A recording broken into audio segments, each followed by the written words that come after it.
यह कहानी उस जंगल की है जिसे सभी जानवर सांझ का जंगल कहते थे। यह जंगल अपनी रहस्यमय घटनाओं के लिए प्रसिद्ध था और इसे लेकर जंगल के जानवरों में एक अजीब सा डर और आकर्षण था। हर शाम जब सूरज ढलता तो एक रहस्यमय धुआं जंगल में घुल जाता था। कोई नहीं जानता था कि वह धुआं कहाँ से आता था और न ही यह किसी ने समझा था कि वह किस कारण से उत्पन्न होता है। अब कहानी की शुरुआत होती है एक छोटे से चतुर खरगोश से। उसका नाम था चिंटू। चिंटू ने सुना था कि जंगल के बीचों बीच एक ऐसी गुफा है जिसमें जाने वाला कभी वापस नहीं आता। लोग कहते थे कि यह गुफा एक खजाने का दरवाजा है, लेकिन केवल वही जानवर जो अपने डर को मात दे सकते हैं उस तक पहुंच सकते हैं। ये रहस्य इतना रोमांचक है।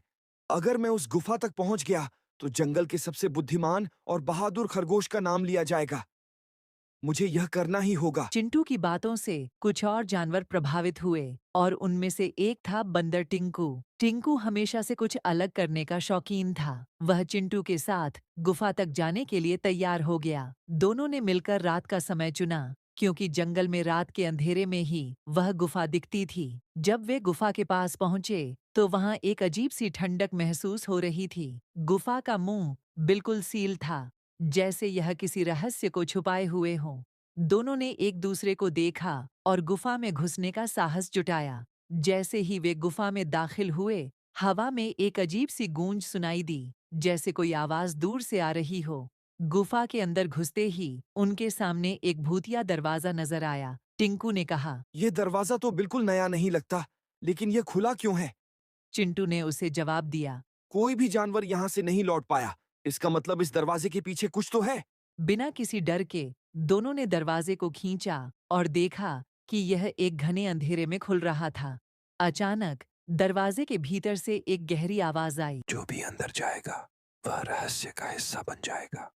यह सुनते ही दोनों का दिल दहल गया, लेकिन उत्सुकता और साहस ने उन्हें डर से ऊपर उठाया। दोनों आगे बढ़े, अंदर गुफा और गहरी हो गई और हर कदम के साथ गहरी होती गई। अचानक एक चमकदार रोशनी से गुफा का पूरा हिस्सा भर गया। क्या यह वही खजाना है? यह तो एक विशाल कक्ष है और इसमें सैकड़ों चमकते हुए पत्थर हैं।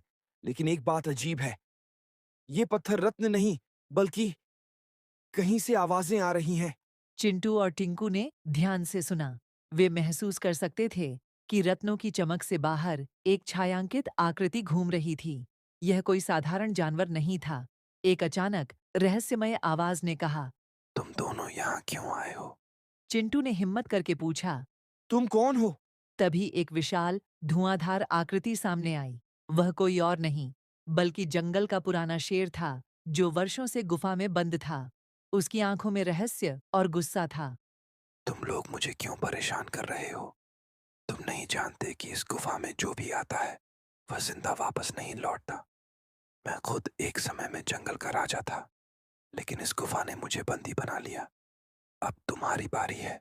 चिंटू और टिंकू ने सोचा कि अब उनके पास एकमात्र रास्ता बचा है, हिम्मत दिखाना और गुफा से बाहर निकलने का रास्ता ढूंढना।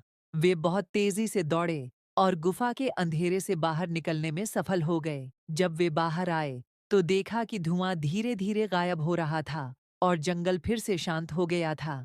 वे जान चुके थे कि इस गुफा का रहस्य कभी नहीं सुलझ सकता और शायद यह जंगल के इतिहास का हिस्सा बन गया था।